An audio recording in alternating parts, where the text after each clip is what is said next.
Aleister Crowley, el mago oscuro y maestro del ocultismo que cambió la historia. Algunas almas no nacen, se invocan. La suya emergió entre tormentas internas y ecos del apocalipsis, mucho antes de que la humanidad estuviera preparada para entenderlo. En esta historia, el tiempo se curva, la razón se tambalea y lo sagrado se mezcla con lo prohibido. En este acto, les contaré el principio del fin, o el fin del principio. El nacimiento del hombre que desafió a los cielos, Edward Alexander Crowley. La historia comienza en Leamington Spa, Inglaterra, el 12 de octubre de 1875, bajo cielos grises y la vigilancia de un viento que parecía traer noticias de otro mundo. Edward Alexander Crowley nació en el seno de una familia devota, con raíces profundamente ancladas en el fundamentalismo cristiano. Su padre, Edward Crowley, era un hombre rico gracias a la industria cervecera, pero había dejado todo atrás para consagrarse a la fe como predicador laico de la secta de los Hermanos de Plymouth, un grupo protestante extremadamente estricto. Su madre, Emily Bertha Bishop, una mujer rígida, severa y controlada por una religiosidad que rozaba la histeria, vería en su hijo una amenaza casi desde el principio. A los pocos años, el pequeño Edward empezó a mostrar señales de lo que más tarde describirían como una anomalía espiritual. Sus juegos eran oscuros, sus dibujos contenían formas extrañas, símbolos sin explicación y ojos que lo observaban desde mundos invisibles. Su madre no tardó en llamarlo, la bestia, no como un apodo juguetón, sino como una maldición. Tal vez sin saber que estaba invocando una verdad que trascendería incluso sus peores temores. Crowley creció en un ambiente represivo. Las emociones eran pecado. La curiosidad era pecado. El conocimiento fuera de la Biblia era pecado. Pero Edward era diferente. Desde pequeño sentía que algo lo vigilaba. Decía escuchar voces. Dibujaba símbolos en las paredes cuando se hería jugando. Un día, apenas con 11 años, quemó el diario de un tutor que lo vigilaba. En él había anotado los castigos impuestos al joven. Crowley lo observó arder en silencio, sin arrepentimiento, mientras murmuraba palabras incomprensibles. Ese fue su primer ritual. Ese fuego fue una advertencia. En 1887, cuando Edward tenía apenas 12 años, su padre murió de cáncer de lengua. La figura autoritaria, rígida, pero aún así admirada por el joven, se desvanecía, dejando un vacío inmenso.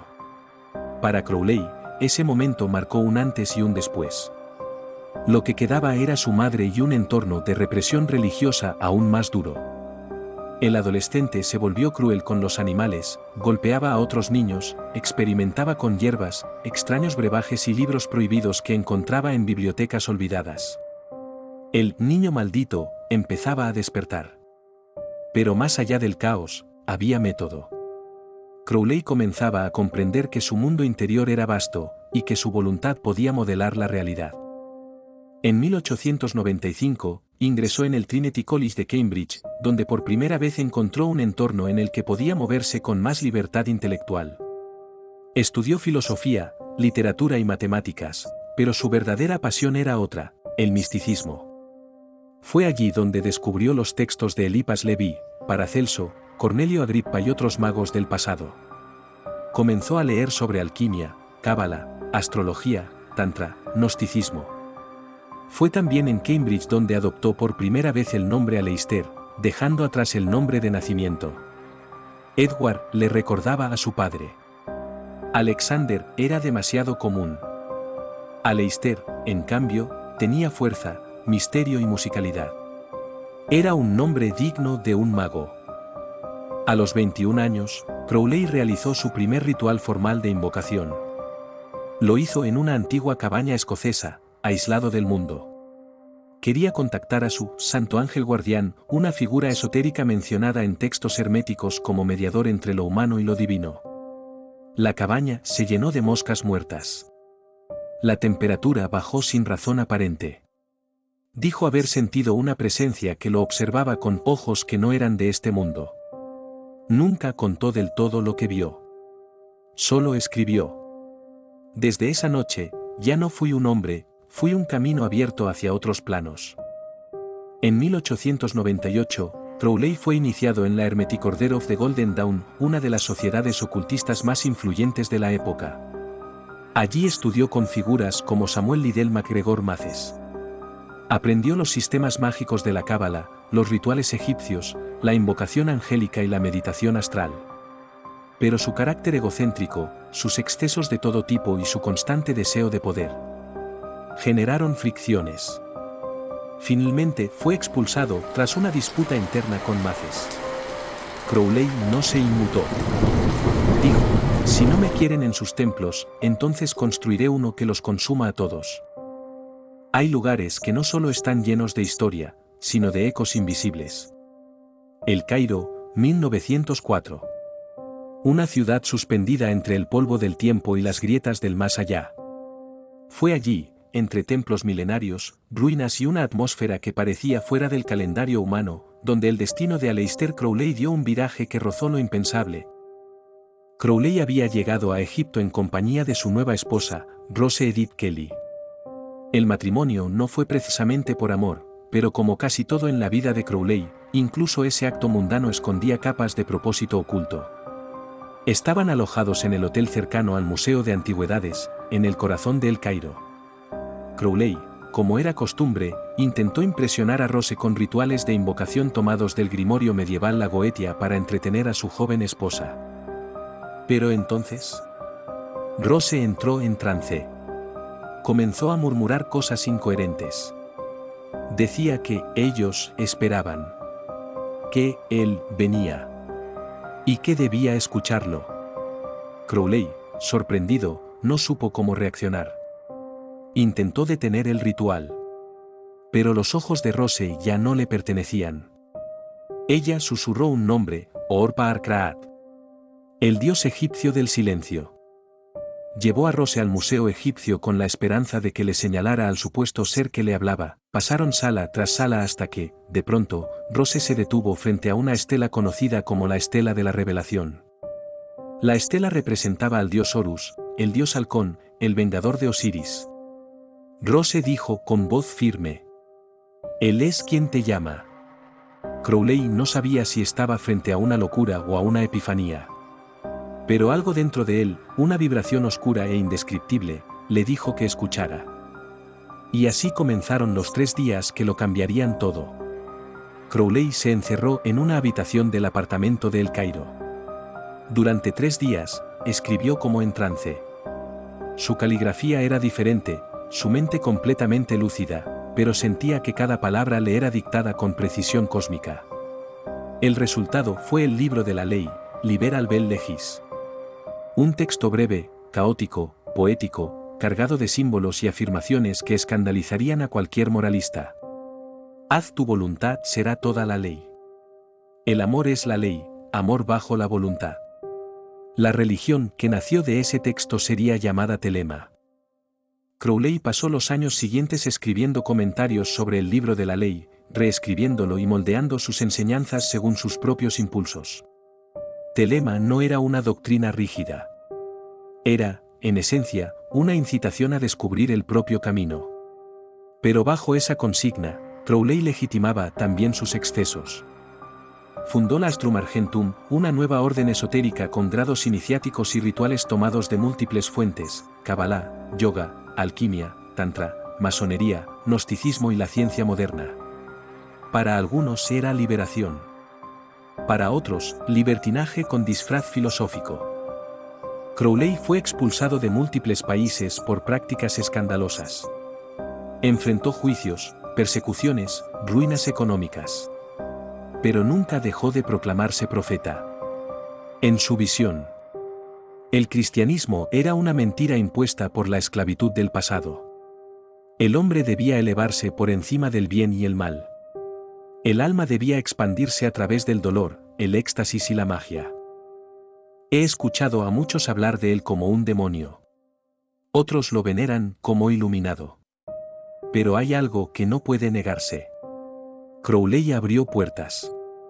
Y cuando abres una puerta lo suficientemente grande, no puedes controlar quién entra por ella. En 1920, después de años de viajes, escándalos y persecuciones, Crowley llegó a Sicilia con un propósito: establecer la sede de su religión. Compró una vieja casa rural cerca del mar. Blanqueó las paredes, montó un altar, cubrió los muros con frescos psicodélicos llenos de símbolos esotéricos, dioses orientales, cruces invertidas, imágenes prohibidas y frases en lengua muerta. La llamó la Abadía de Telema. Allí, Crowley vivió rodeado de discípulos, practicando magia ceremonial, rituales tántricos, ayunos extremos, fórmulas herméticas y más. Quería crear un microcosmos del nuevo hombre telémico. Uno libre de culpa, dogma, miedo. Uno que pudiera transmutar el deseo en iluminación. Durante este periodo, comenzaron a suceder cosas que ni él mismo podía explicar. Entidades aparecían durante sus rituales. Objetos cambiaban de lugar. Visiones se manifestaban durante días enteros. Incluso el mismo Crowley comenzó a escribir sobre la posibilidad de que Aiwass no fuera una entidad divina, sino una parte profunda y oscura de sí mismo. ¿Era su guía, o su demonio? Uno de los discípulos que vivió allí, Raúl Loveday, escribió en su diario: la abadía no duerme. El cuerpo se somete. El alma se prueba. Hay gritos por las noches. Y también visiones. Loveday era joven, inteligente, y llegó buscando iluminación. Lo encontró, aunque no de la manera que imaginó. Durante una ceremonia, bebió agua de una fuente no tratada, usada para rituales que Crowley consideraba purificadores. Murió poco después. Su esposa, Betty May, escapó de la abadía y denunció públicamente a Crowley en la prensa británica. Y fue entonces cuando los periódicos lo bautizaron como lo que hasta hoy retumba: el hombre más perverso del mundo. En 1923, Crowley fue expulsado de Italia. La abadía de Telema fue clausurada.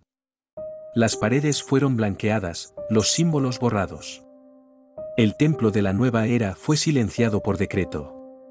Pero algo quedó allí. Algo que los habitantes de Cefalú aún murmuran. Dicen que por las noches, desde la colina, se escuchan cánticos en lenguas muertas. Y que hay quienes ven sombras pasar por la vieja casa abandonada. Expulsado, arruinado, enfermo, pero aún así, Crowley continuó escribiendo. Publicó Magic in Theory and Practice, una obra monumental en la que codificaba toda su filosofía y ritualística. El libro sigue siendo, hasta hoy, una de las Biblias del ocultismo moderno. En él, Crowley redefine la magia no como un arte fantasioso, sino como la ciencia y el arte de provocar cambios en conformidad con la voluntad. La magia, entonces, es una herramienta para reescribir la realidad.